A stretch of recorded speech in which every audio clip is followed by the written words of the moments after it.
တင်ပါနှင့်ဒူးစားထိုးခြင်းသည်အလွန်အောင်မြင်သောခွဲစိတ်မှုတစ်ခုဖြစ်သည်ပြီးခဲ့သည့်10နှစ်အတွင်းဒီနယ်ပယ်မှာတိုးတက်မှုများစွာရှိခဲ့သည်အထူးသဖြင့်အရေးကြီးသောအချက်မှာဒီခွဲစိတ်မှုများကိုပုံမတိကျစွာနှင့်ထိန်းချုပ်မှုရှိလှုပ်ဆောင်နိုင်ရန်အတွက်ရိုဘော့ကူညီမှုကိုအသုံးပြုခြင်းဖြစ်သည်ဒါကကျွန်ုပ်တို့ရဲ့လူနာအများစုအတွက်ရိုဘော့နေဖြစ်လှုပ်ဆောင်တဲ့အခါအလွန်ကောင်းမွန်တဲ့အလျားလိုက်ညီမှုကိုရရှိစေပါတယ်ကျွန်ုပ်တို့သည်ယခုအချိန်တွင်3နှစ်ကျော်ကြာပြီးအလွန်ကောင်းမွန်သောရလဒ်များဖြင့်လှုပ်ဆောင်နေပါသည်အပလိုဆေးရုံချင်းတိုင်းတွင်ကျွန်ုပ်တို့၏အဖွဲ့သည်ရိုဘော့အစားထိုးခြင်းကို1500နီးပါးလှုပ်ဆောင်ခဲ့ပါသည်ဒါကြောင့်ဒီနည်းဖြင့်ကျွန်ုပ်တို့ရဲ့လူနာတွေဟာခွဲစိတ်မှုအစုံမှာအလွန်ကောင်းမွန်တဲ့အလျားလိုက်ညီမှုကိုရရှိနေကြပါတယ်ဒါကြောင့်ဆေးရုံတွင်နေထိုင်ချိန်ပိုမိုတိုးတောင်းလာပြီးခွဲစိတ်ပြီးနောက်နာကျင်မှုလည်းနည်းလာပြီးအလျားလိုက်ညီမှုကောင်းမွန်တဲ့အတွက်အစစ်များ၏အသက်ရှင်မှုပိုမိုကောင်းမွန်မည်ဟုမျှော်လင့်ရပါသည်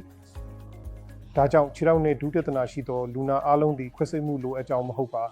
ဒူးစားထိုးခြင်းသည်ဒူးအဆိပ်ရောဂါပြင်းထန်သောလူနာများအတွက်လိုအပ်ပါသည်သူတို့သည်10မိနစ်15မိနစ်ထက်ပိုမိုလင်းမလင်းလမ်းလျှောက်၍မရနိုင်သောအခါသို့မဟုတ်နေ့စဉ်နာကျင်မှုရှိပြီးနာကျင်မှုတက်တာစီလိုအပ်သောအခါတွင်လိုအပ်ပါသည်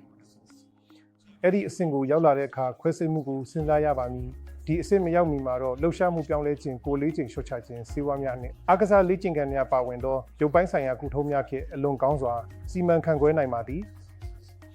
သို့သောအခြေအနေသည်ပြင်းထန်လာပြီးတင့်နေစဉ်ဘဝကိုကန့်တက်လာသောအခါတွင်ယခုရှိသောနည်းပညာဖြင့်ဒူးစားထိုးခြင်းသို့မဟုတ်တင်ပါစားထိုးခြင်းသည်အထူးကောင်းမွန်သောရလဒ်များပေးပါသည်